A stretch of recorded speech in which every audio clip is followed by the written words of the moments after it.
NAIA football is the true version of what college football is supposed to be.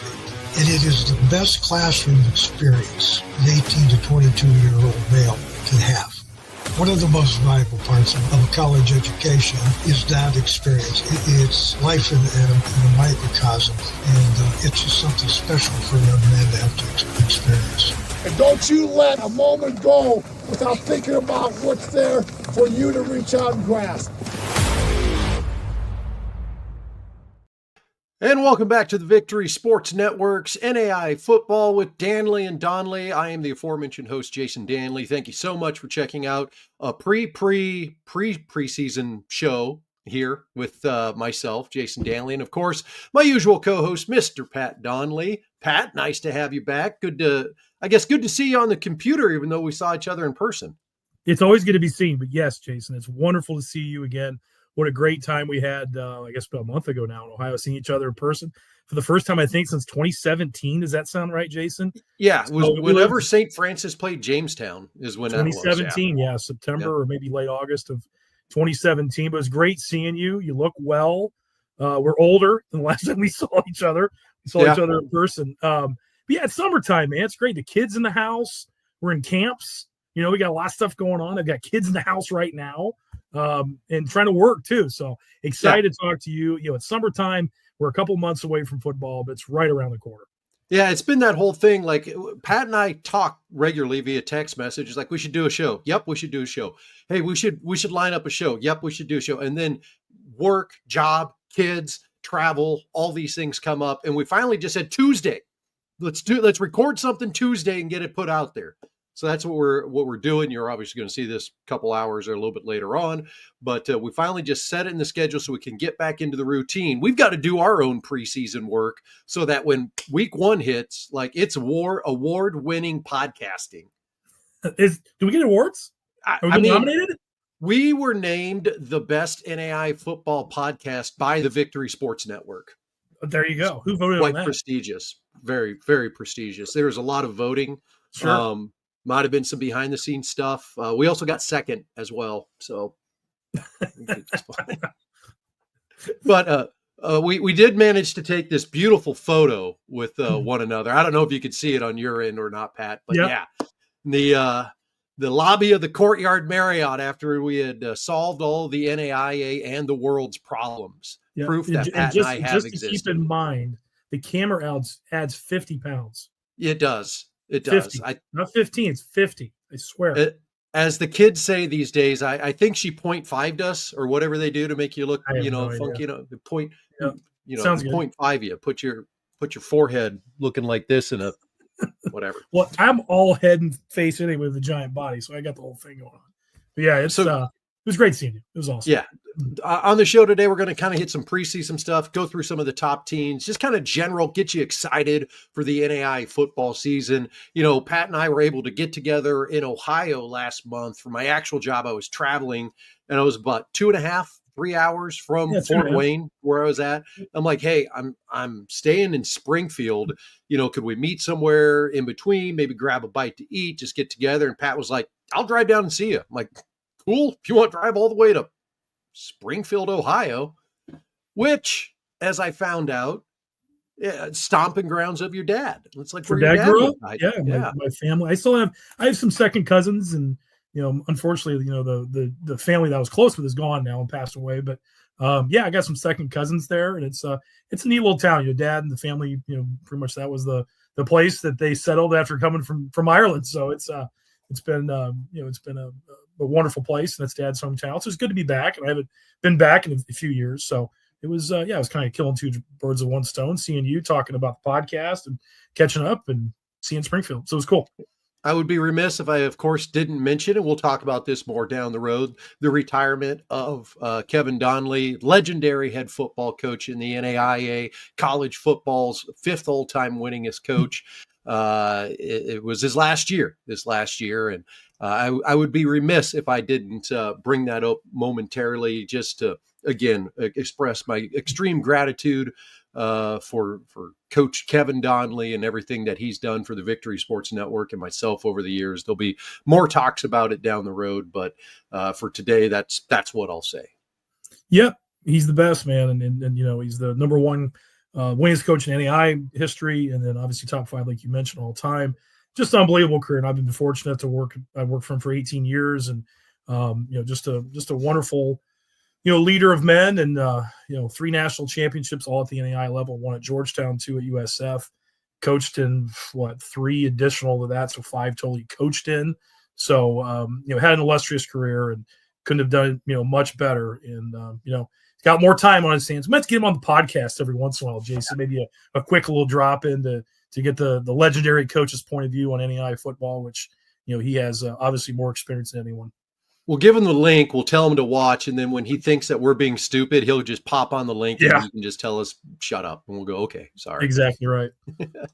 Of course, as always, we thank Huddle for their help in making this show possible, especially during the NAI football season, where we get to see or at least full game tape of all the top games that are out there in NAI football. Without them, our coverage of NAI football would not be as extensive and thorough as it has been in the last year. We certainly look forward to getting more access to Huddle this year, to say the least. We hope so. I tell you what, like you said, we've said it a million times, it is a game changer. To be able to actually see the all-22 film does help an old ball coach like me to kind of see what these teams are all about. You see what the strategies are, see what their approach is. You see the playmakers and the people they want to get involved. These coaches want to get involved on their rosters. So, I love, watching that perspective. So we certainly appreciate Huddle. Yeah. When we look at the NAI football season, there's a lot of things that are starting to pop up. I wrote a little article a little ways back here, just kind of talking about like, hey, let's get excited about it. And I posted on the Victory Sports Network about some key early games, but Pat, there's a lot of really good football out there. You got Morningside Benedictine early on, Georgetown and St. Thomas, Kaiser and Indiana Wesleyan. Like these early season matchups that we're seeing in NAI football, just seeing those names paired up with one another, get me juiced up about it. We're seeing some really good non-conference games in the teams that are playing non-conference football. I love it. And I think 2 of the best teams coming back this season, with the group that is coming back with each program, Benedictine Morningside to me is like a must watch. Yeah. That is going to be, I think, they were Final Four teams last year. I would not be shocked if it's not that way again. The Final 8, I guess Morningside was Final 8. No, Grandview. That's right. They're Final Four with Grandview. Yep. Sorry, it's been a few months now. Yeah, we're a little rusty. I think, Jason, I would not be shocked again if those are not Final Four teams once again this year. You see the talent at quarterback coming back, the speed, the playmakers. That is going to be a must-watch game for sure at the top of your list there. So can't wait for that one. Yeah, especially you got Zach Chevalier back at the quarterback position for Morningside. You've got Dooley back for Benedictine. And we talked a little bit off air. So many of these key matchups and top teams that we see in the NAI that we feel like, in the offseason, all right, who's got legitimate shots at making a run in the postseason? It all comes back to that quarterback play and defense. If you've got those 2 things, you got a shot. No question. And the most important position, I think, in sports, Jason, people will probably argue, if it's a baseball pitcher or whatever. I mean, quarterback is the most important position in sports, in my opinion. Of course, I'm a hockey guy. Hockey goalies pretty good. Anyway, you know that. Anyway. But at any level, your quarterback in today's day and age, with American tackle football, a quarterback is essential for success. And we see it even, with the quarterback at Friends in the triple option. Help me out. Cavante Baker. Thank you. Cavante Baker. I mean, he's not a passer, but he's as impactful as anyone on the football field behind center. They're on the triple option. So these quarterbacks are essential for a team's success. And there are some great ones coming back this year in the NAIA without question. And not to get too old school, because Pat and I do this a little bit, but when I think of there are some periods, in the NAIA where there was a lot of really good football being played. And I kind of go back to that 2005 to 2010 era. And one of the reasons why it was so exciting when I got started covering NAIA football, to be excited year after year after year, it is you kind of had these teams that had long sustained starters at quarterbacks, 2, 3, 4 year starters. And we see that, when you look at that return list of guys that are coming back, you got Dooley back at Benedictine, Truman Julesgaard back at Baylor. Baker, Gillis back at Campbellsville. You got Cavante Baker at Friends, Garrick Sloneker at Georgetown, Shea Spencer back at Kaiser, Chevalier at Morningside, and Watson's back at St. Thomas. Like each of those teams, we're talking postseason caliber, maybe a chance to make a deep run, maybe a chance to win a national championship. And those are guys that, we talked about last year or even talked about the year before when we were just getting back into the whole podcast thing. Yeah, to prove your point, Jason, talking about great quarterback play, every one of those teams you just mentioned are in the hunt without question. They all have their quarterbacks coming back. So without question, that is essential. In some of these other great programs, they're maybe replacing a quarterback that have great rosters. Time will tell where they, kind of fit with, breaking in a new QB. So it's going to be exciting to see. And like you said, those early season matchups, all three of those games are going to feature quarterback play. A game I'm excited about too, because it's close to my house. I'm going to try to get down to that Kaiser Iwu game. I got to look at hockey schedule as a kid, but I hope to be there at that game. It's about an hour from my house. I want to see these Kaiser Seahawks in person, which I never have. So I'm looking forward to that. And I tip my cap for these coaches, scheduling this game. Coach Russ has done the whole D2 thing early season along with Coach Sosha the year before, playing the non-conference Division II schedule. I love seeing how, I don't know who initiated, the opportunity to, or I guess initiated conversation with the opportunity of doing this. But I think it's just wonderful that they did with these two programs. It's obviously a flight for Kaiser coming up to Central Indiana.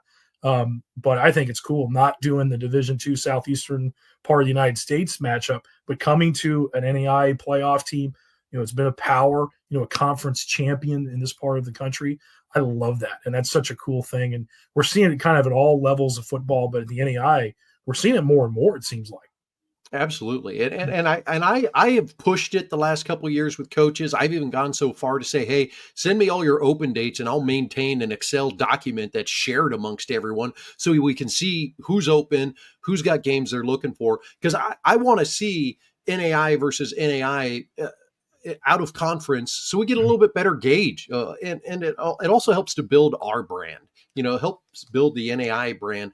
When you've got, teams from Texas playing teams from Missouri or teams from Florida playing teams from Indiana, I absolutely love it. And it's only going to set up for a big season. One of the things I'll do on VSN here in a couple of weeks is I'm going to write an article about the best non-conference matchups that we're going to see in NAI football. One, because I think people should know about them, and two, but also to give a little bit of hype to these schools that are out there doing it, because I think, credit to all of them. And a lot of credit to, Kaiser and Indiana Wesleyan. But the thing I look at that I just have a lot of respect for is what Benedictine and Morningside are doing. This isn't just a one-time thing. They're like, let's keep doing it. Let's run it back another year. Let's run it back another 2 years. So happy to see those two teams duking it out against one another and playing in a quality non-conference NAIA game. Must-see TV, no question. Yeah. All three of those games, Jason, you highlight are fantastic. I'm going to throw another one at you, which I'm looking forward to, because I love the Campbellsville Fighting Tigers. They're coming here to my hometown and playing my alma mater, the USF Cougars, in week 1. So I'm looking forward to that as well. I got to see how to arrange to see as many games as possible. But that's going to be a great non-conference matchup too, because Campbellsville, Jason, as we know, was an overtime defeat by Georgetown away from making the playoffs themselves. So another great program against St. Francis, the playoff team last year. So, there's some great early season, again, non-conference matchups in addition to those three you highlighted. Yeah, we're taking a look real quick, at the NAIA coaches poll. This is how things ended last year. VSN, I'll be coming out with a preseason poll. But, we've talked about a lot of these teams. One team we haven't mentioned a whole lot about, and they've got the NAIA Player of the Year back, Grandview. Pretty good. The Vikings. Yeah, pretty good. The Vikings going to be pretty good with Waring back under center. New head coach in EJ Peterson, but an alum of the program, a fantastic coach. Excited to see what the Vikings are going to do. And in many ways, I feel bad for Grandview, because for a couple of years it was like Grandview was good, but then they'd lose in the NAIA postseason. They didn't make it to the national championship. Well, now they did. They won it. And I think everybody's like, well, they're just going to kind of run the table during the regular season again and get back there. It's like, no, they've got some tough games on their schedule. They've got, some new staff, some new players that they're going to have to bring in here. So Grandview, even though they'll start off preseason number 1 in NAIA football, it's not going to be an easy road for them as they try to march through the Hart Conference. No question. And I'll tell you the other thing, Jason, that I'm looking forward to seeing what their approach is offensively. Obviously, new offensive coordinator, new head coach. I'm looking forward to see how they're going to use Waring as a runner, because let's be honest, we had Coach Joe Woodley on here, and he pretty much said their all success in the playoffs was on Jackson Waring running the football. And it certainly was in that national championship game. 200 yards rushing, for goodness sakes. Just unbelievable. So I'm anxious to see in a long physical season in that conference, what this new offensive staff for the Vikings, what their approach is going to be with Waring. Because obviously he's got to run it to some level because he's too talented and too much of a weapon not to. But at the same time, he's the National Player of the Year. The target's obviously huge, that he is a huge focal point, obviously, for that offense as a dual threat player. And how much they're going to run it, with design quarterback runs that they like to employ. So I'm anxious to see what their approach is going to be, because really Coach Woodley even said, we want to be careful in the regular season, do it enough. At the same time, when it got to the playoffs, boy, they unleashed, the NAIA Player of the Year, and he was fantastic. That's the thing I look at. Can he, physically, can you make it through another season? What do they do to protect you? What do they do to utilize you? What other, sort of weapons are they able to develop out of the backfield or at the wide receiver, tight end position? Because Grandview's been very strong at all those spots. The place that has been the strongest, has been their defense. If their defense does what they just do at Grandview, it seems like, the Vikings will be right back there again. Like I say, Jason, there's a lot of punts. Yeah. The defense, man, what a tremendous defense. One of the best I've ever seen at this level. So it's going to be interesting to see what happens here this upcoming year for the Vikings. We've talked a little bit about Kaiser. The fact that Shea Spencer is back at quarterback kind of helps stabilize a little bit of some of the stuff on offense. They lose a couple great running backs. They've got the Miller kid back at the running back position, a couple offensive linemen in and out, but they had some, pretty good number 2s that'll be coming through. So Kaiser going to be right there again too. So the logo and the linebacker remind me of the inside backers named the returner. Heck of a player too. They're really good in the middle, but I think the most of the defense is gone for Kaiser. Yeah. From what I think in our little review that we were going through, Jason, earlier. I know the good, strong guys in the middle, the linebacker and nose are back, but I think Hargrave. That sounds right. Yeah, good player, maybe. Yeah, sounds right. A lot of names in my head. We're old. Give us a break, folks. It's June. We'll know these guys, front and back, all these names. But yeah, I think there's a lot of the secondary guys. You wonder the portal. When you're Kaiser and you're developing the players that they have developed in their freshman, sophomore seasons, you see now the transfer portal hitting those type of teams that are developing the speed and the talent that they have. So I wonder if that's been a factor again, because Coach Russ pretty much said that's what happened after the national championship season 2 years ago.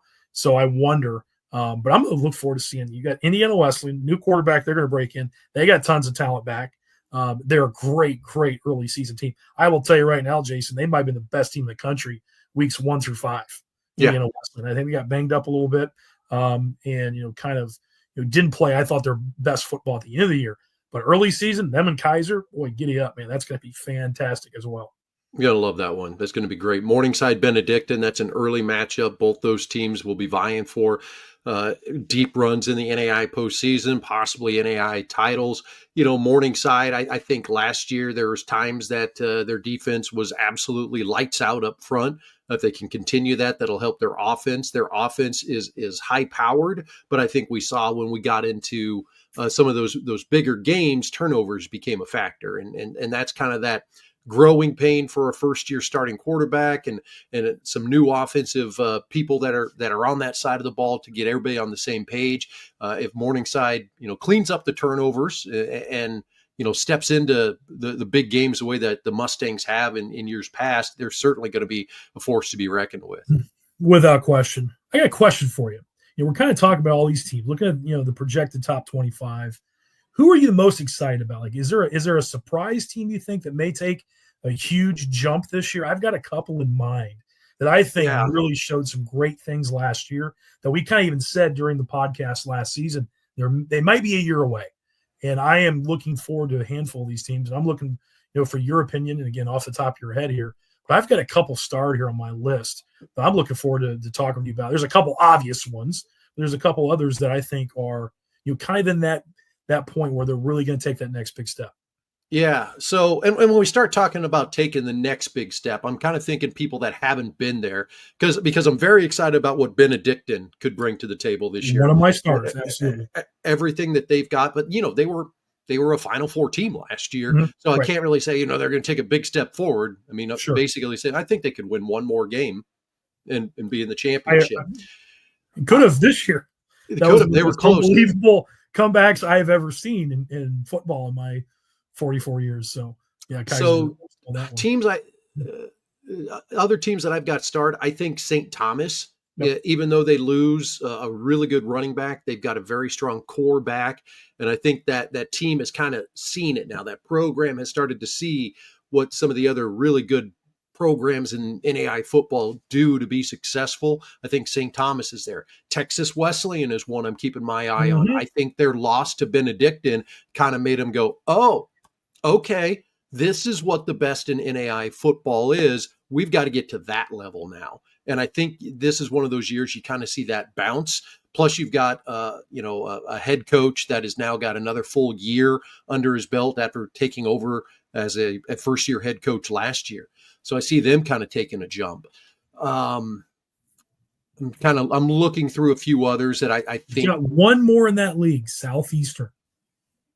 Oh yeah, Southeastern. Yeah, in out of Florida. Yeah, they were that team that was just one away. Like you mentioned, they were there with Kaiser. They were there with St. Thomas. They just couldn't quite get over the hump for people nationally to say, yeah, we should really legitimately, consider them a top 10, top 15 team. The tough thing with those guys, they got to beat one of those teams pretty much to get in, I would think. And again, we have, the new rating system, all those different things that we have now that's changed over the years, but they're probably going to have to knock off one of those guys. And that is a great 3-team, race, if you will, I think in that league. That is exceptional. I got a couple more for you, Jason. And again, thank you for hitting Texas Wesleyan because that was one of the ones I was going to bring up. How about who is the next Heart team? There's a couple, and one in particular I'm excited about, really, really excited about their potential big step forward this year. I think you're leaning towards Graceland. You nailed it. Okay. I would say so too. A lot of fantastic athletes. Coach Ross has had a couple years there to kind of get things going his way. This is a year for them to take a big step forward. Yeah. Anybody else in that league that you can think of? I like, Graceland is a big one because Coach Ross, having the experience coming back for sure. I mean, Baker, I think there's another one that I thought played some great football times last year. I really do. Had their moments. And then the other one is Mid-American. That same way with them, they had Mid-American Nazarene. They had their moments of, boy, they beat Benedictine, correct? Mm-hmm. Benedictine beat them. Was that the overtime game? I'm trying to think now, again, old here. Was that I think they beat Benedictine. It was a weather game, I think. Great back and forth game. Yeah, kind of a last-second deal. They beat them, and then they stubbed their toe like the next 2 weeks. Baker Baker got him the next week. So, that's a competitive league, and we're looking for it. And I've felt this for a long time. We've even brought this up before, that you have a team win a national championship. And I'm telling you, you will have other members of that conference try to up the ante and get incredibly motivated in their offseason approach to say, hey, our rival just won the national championship, guys. We were a playoff team last year. We were competitive, at least to some level, maybe at times with a grand view. We're not that far away. We got to take the extra commitment, the extra step, and really put this thing together and have a great season. There's going to be somebody in that league I think is going to surprise somebody, if not 2 or 3 of them. The two teams where it's like I want to keep my eye on. I don't want to overcommit on them, but I don't want to undercommit on them, if that makes sense. Mid-American Nazarene is one of those two teams that falls into that scenario. Maybe there's 3 teams here as I talk about it. Mid-American Nazarene, Ottawa, Arizona, and Georgetown. Mm-hmm. Those are 3 teams I don't want to undercommit on, but I don't want to overcommit them because they all have new head coaches. They were all teams that were, in the postseason last year and could very well be back this year. And we've seen this enough, Pat, where a new head coach comes in and the roster sticks around, everybody comes together, maybe that little bit of change in thinking, sparks them a different direction and gets them going, and they win that extra game. Or, maybe they're not all quite on the right on the same page and they lose a game.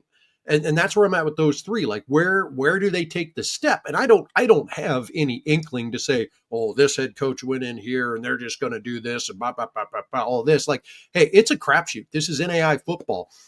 August 15th or August 12th or August 8th, whenever these teams report, the new head coach could show up after going through an entire spring ball here. You could show up and then, by the way, get a phone call. Hey, coach, key player here on the phone. I'm actually not going to come back to school this fall. I've already graduated. I'm not going to do that GA thing. I found a job. Sorry. That can happen. It could happen to any one of those teams. It can happen to anybody in the NAIA. It's very much a reality. So those are three teams that I'm excited to watch, but I'm not overcommitting on this year. I'm going to bring up the $1 million question. The best conference in the NAIA last year. Is there anyone that's going to emerge and really, take advantage of an opportunity? Maybe does Western fall off just a little bit? Montana, we're talking about the frontier, folks. Yeah. Want to ask you like Montana Western status.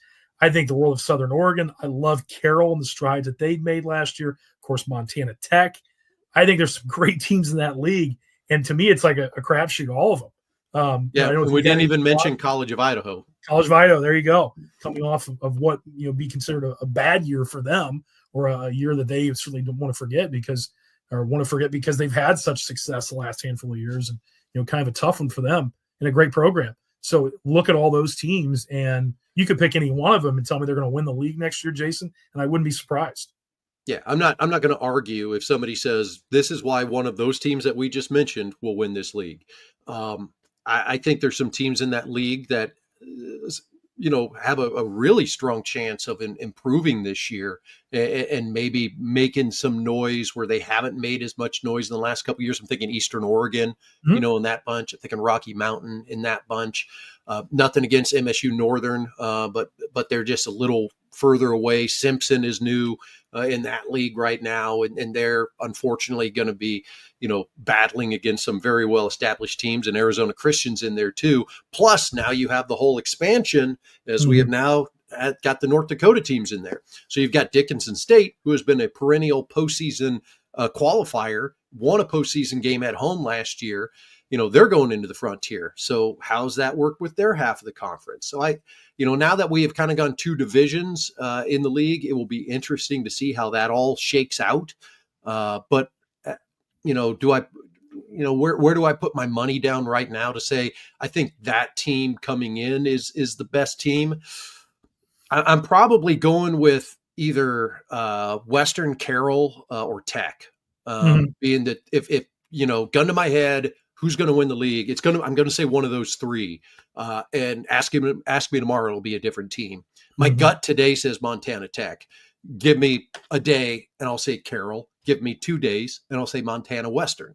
That's just how I feel about that half the league right now. Now on the other side, I think Dickinson State has got, obviously the pedigree, the power, coming into the conference that, they really stand a chance to make some noise in their half of the division. But it's a great league, and I'm glad they've expanded. I'm glad they've done the things that they have done for Frontier Conference football up there. Yeah, I'm trying to think. Have we discussed this? Is it an East-West configuration? Is that what they're doing? Or is it North-South? It's kind of an East-West configuration, East-West, okay. So, those divisions are going to be interesting. So both get automatic qualifiers, I assume, right? Yeah. Yep. Both will automatically get one, and then at-larges after that. So let's see if I can pull up the old conference divisions here real quick while we talk. But we can kind of get into some of the other conferences out there as well. We were talking about the best conferences in NAI football. And I think, the Frontier gets put in there. Then we kind of talk about, maybe the mid-states a little bit. Then we talk about maybe the Heart South, and the GPAC a little bit. Ultimately, it's going to come down to depth and which one of those conferences kind of gets the most depth. Great Plains Athletic Conference last year. You had Concordia on the cusp of making the NAIA postseason. They might be able to do it again. There's some really good teams in that league. And ultimately it kind of, gets us excited, gets us juiced, if you will, about, what this season's going to look like. Anxious to see how Northwestern looks this year. Dort, there's a couple others there that I think is going to be interesting as well in the GPAC. We haven't talked much about the Appalachian, some of the Mid-South teams, even much of the Mid-States. I'm looking for like Marion University to respond because, again, from their standards of their success, not being in the postseason is a rarity for them. So I'm looking forward to them. St. Xavier the same way. Just kind of looking forward to see how those great programs respond this upcoming season. Reinhardt is another one for me, Jason. I know the history there and the unbelievable talent they have there and great program and how they're going to respond. Pikeville had it was a crazy league, last year in the app. And Pikeville getting in and winning a playoff game on the road. So they're capable as well. So there's a lot of those leagues that you're looking for, maybe a team that maybe has not been there and done that before if they're going to emerge, like a Concordia, Nebraska, like you mentioned last year. Even Dort to some level, I think, kind of came and maybe a little overachieved from what the expectation was in the preseason into where they were. So I'm looking forward to those type of situations. I guess that's why I was asking if you've got teams that are on the rise that may be surprises to you. And kind of talking about Graceland, Mid-American Nazarene, Southeastern Florida, schools like that I'm looking forward to this year of maybe being those surprise teams. Yeah, I would absolutely agree with that. I mean, other teams on the rise, it just really comes down to what shows up in August. I think there's some teams right now that are on the cusp of doing that, that have maybe either had some coaching changes or personnel changes that are going to allow them, to maybe be a little bit more successful. But what shows up in August, who's going to be there. And it kind of comes back to that. Hey, going back to what we were talking about real quick, like there, Pat, just pulling up the Frontier Conference here real quick. So East-West Division, Dakota State, Dickinson State, Mayville, Northern, Tech, Rocky Mountain, and Valley City State in the East. And then you got Arizona Christian, Carroll, College of Idaho, Eastern Oregon, Simpson, Montana Western, and Southern Oregon in the West there. Tremendous. Really, really I did good. that off logo. It's awesome. Yeah. I don't know. I know you're the only person we're looking to nail all those too. There's a couple. There's a couple that probably could. There's not many. Anyway, great job. Yeah, that's incredibly deep conference. I mean, again, when we say it was the best league in the NAIA last year, it's because of the depth. I mean, obviously, a team didn't win the national championship from this league, but my goodness, you had 6 teams, Jason, that were in contention for the playoffs until the final week of the season. So incredibly deep. All physical. I mean, you look at the brand of football, just really good top. Well coached. You see that, all through that league. So looking for another great season out of the Frontier. Yeah. I think when you start talking depth in a conference, for only being a 7-team league, the Heart South is certainly there. Benedictine, Mid-American Nazarene, Baker. And then you had Missouri Baptist jumping up last year. Missouri Valley has got a new head coach this year. Those are teams that could, potentially make a little bit of noise there as well. The GPAC, you've got your perennials and Northwestern and Morningside right there.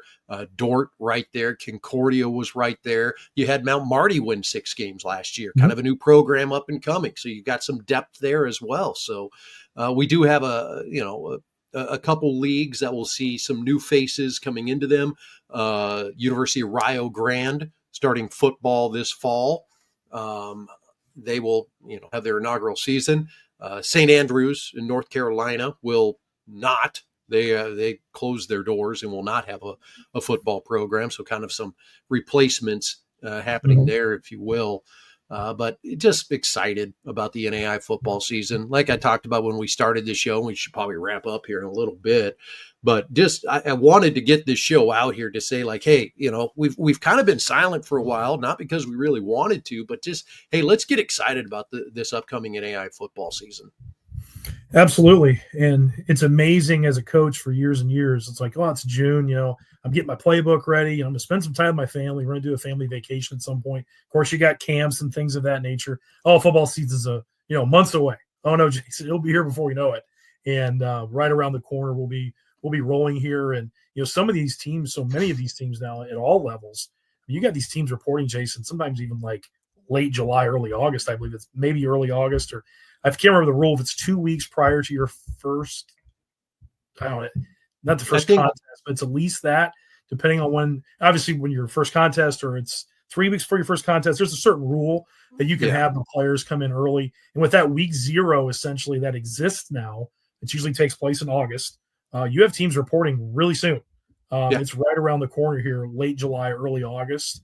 So football, like I said, is right around the corner. And these rosters some are still being solidified. Again, the transfer portal situations, and like you said, players may not come back for a final year of eligibility for whatever reason. There's a lot of things that still can happen these last 2 months. And you got some dudes where it seems like they just keep coming back. It's like, that guy's back again this year. I'm looking at you, Shea Spencer. Shea Spencer's guy's back again this year.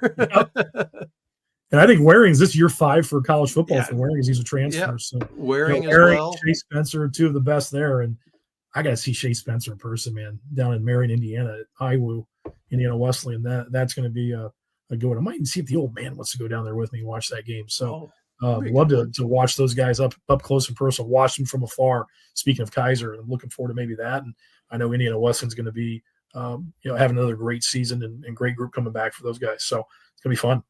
Yeah, man. I tell you, this is how much of a football dork I am. NAI football dork. I just brought up like the full listing of the NAI teams on my side screen here, and I'm looking at it.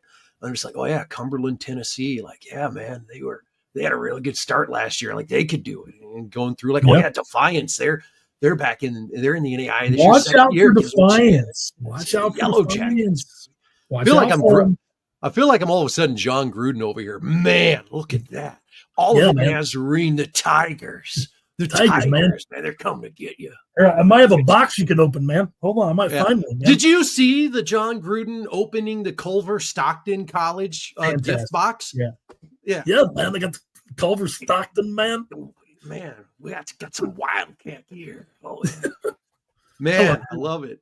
Yeah. I could probably start being the Gruden of NAIA just with the excitement part, not the football knowledge part. Oh man, these guys are good. Tell you what, Pat. Send you boxes of stuff. Tell you what, Pat. You know where I want to go? Goodwell, Oklahoma. I want to see Panhandle State. Oh man, the Aggies. They're gonna run the ball. Oh man. That's right, man. Yeah, man. Have you ever seen Frank Caliendo's impression? It's fantastic. Oh, so dude, I saw Frank Caliendo Remington Award banquet 5-10 years ago, whatever it was. I attended every couple of years and I was at it, and Frank Caliendo was like the entertainer performer one year because Dave Remington loved him, and he was doing like the Grudens and everything. It just Madden's the best of all time. Yeah. It's Morgan Freeman is unreal too. Yes. Yeah. He does some good ones. Yeah, man. I'll tell you what, man. The Oakland Raiders back when I was in Oakland. He's so good. Man, if there's one thing I wish is that Dayton was a NAIA school when he played for him. We might be able to scum out and get him to pop in. Flyers, man. The NAIA football. Oh, the Flyers. Whoa. Dayton Flyers have played some NAIA teams back in the day, man. Actually, if I'm not mistaken, doing the math on it, I went back and looked at it because Gruden went to Dayton. And I started figuring out his dad coached at Notre Dame and a couple other places back in the day. I mean, Gruden lived in Indiana, South Bend area back in the day. Started looking into it. It's like, hey, Dad, you'd have played against Gruden because Dad coached again when he was at Georgetown College back early 80s. I don't think Gruden ever started there. I think he was third string quarterback or whatever it was. But he was a quarterback at the University. He's 5'9" or whatever he is. So he was a backup quarterback at University of Dayton when Dad was at Georgetown. I was like, Dad, I think you probably played when Gruden was on the roster. It's kind of crazy, small. Yeah, it is. Yeah, man. Dayton Flyers, man. Yeah. Playing Georgetown College Tigers, fighting Tigers. Yeah, man. Oh man, I tell you what, I'm so excited. Just all the leagues, scrolling through it. Like we didn't talk a lot about the KCAC. You got Friends coming back. McPherson had a great run last year. Southwestern in the postseason. On the other side, you've got Kansas Wesleyan and Ottawa trying to kind of right the ship after, not getting into the postseason last year and kind of being the favorite on that side. Man, there's just I'm gonna bring one juiced. more up because I love this topic with you. Bethel, Tennessee. What do you think? I think it comes down to, you know, what they've all got coming back. You know, we've got new head coach there, we've got new recruiting, we've got everything, you know, having to come together, you know, maybe different schemes and all that. But, you know, again, Bethel is one of those schools that every year, you know, they're vying for the postseason. You know, you expect them to win 7, 8, 9 games. You know, they could definitely be one, you know, in their conference to Cumberland's, Lindsey Wilson, those two were interesting to me as well. Yeah. Faulkner. It makes you see what he's going to do. You got the Sooner, where that's just been ran so much by, you know, Ottawa and Texas Wesleyan the last couple of years. But, you know, do you get a Langston that pops up? Does Louisiana Christian, you know, make a little surge here again? Do you get, you know, a Wayland Baptist or even Texas College, who had a heck of a season last year, be able to get things going for them? You know, there's just a lot of, I love summer because there's so many questions and there's so much hope, and everybody is, you know, undefeated right now and has a chance to make it to the NAIA postseason. Excited about it. Me as well. Southwestern Kansas, what do you think of them? Lost quite a bit, I think. Lost quite a bit, but man, that good coach, good program, that find a way to reload, you know, kind of. I think they got as good a chance as any, but man, last year's team, that was a solid ball club. Veteran team, I know. You lose a lot of starters, but it'll be interesting to see how they kind of, you know, form at that quarterback position, where that defense comes from. They had a great defense, you know, that allowed them to do a lot of things in that league, you know, just hold down some of the offenses. And then, you know, out of that league, you got Evangel, who much of the season last year, everybody was kind of thinking, all right, Evangel, they're going to be that postseason qualifier again, until they weren't. You know, we just had such a tight race in that league. It's exciting, man. It is so. Is it August yet? I don't want it to be August yet because I live in Fargo, and the only good time of year up here is summer. So summer needs to go slow, but it needs to go fast so football gets here. Either that or I need like that extended summer into my fall. Listening to the people up here complain because it's 85 degrees in late September. I'll take it. Are you watching the NBA final, the Cup final? At least get some sports in your life. I know you're a Royals fan.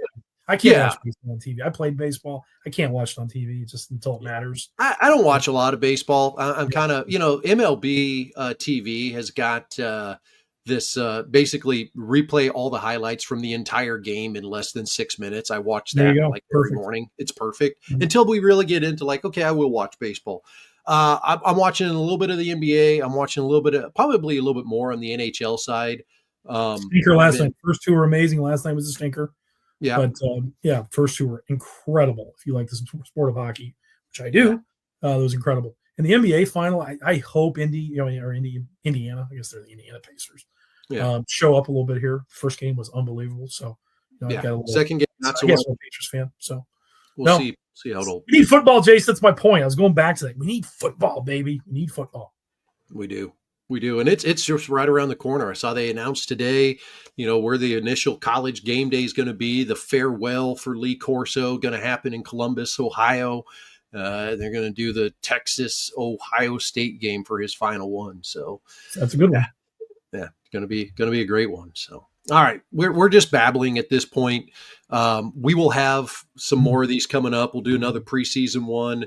I've got some articles that I'll get to, you know, as more of my surveys come back from the coaches. I've got some articles that I'm going to get to writing. Funny, Pat, I sent you that file this morning so you can kind of prepare. There's 37 teams on there as of this afternoon. This is just mere hours later, 52. So fantastic. Look forward to I might have also sent an email that said, hey guys, kind of want to do some NAIA preview in here, and I'd like to make sure I know what I'm talking about. Absolutely. More than ever, because the mobility of the rosters, you almost have to have those coaches provide that information to us. So to you and you share with me. So we appreciate it. And I did read through that today, and you were kind of looking and say, okay, I didn't realize they had that many starters returning. So, you know, the specific school. So it definitely kind of forms an opinion about what the projection could be of that program. So definitely looking forward to, as the summer progresses, getting closer and get more in depth in these great teams and the matchups early season, like we talked about a little bit today. I look forward to maybe get an interview too. Whatever too. Yeah. We'll see. Yeah. This summer as well. Some coaches We've efforted a couple. We've reached out to some coaches, so we'll get some people on. That's for sure. All right. That guy is Pat Donley. I'm Jason Dannelly. This is NAIA Football with Dannelly and Donley. We look forward to getting you back here for the next show, whenever that happens to be. And of course, Sunday nights during the NAIA football season, we'll be back joining you with all the breakdown of each and every, not each and every, but breakdowns of what's happened each and every week and previews of the upcoming week. Pat, as always, thank you. And thank to you. all the fans that have watched this, appreciate you guys checking it out. We'll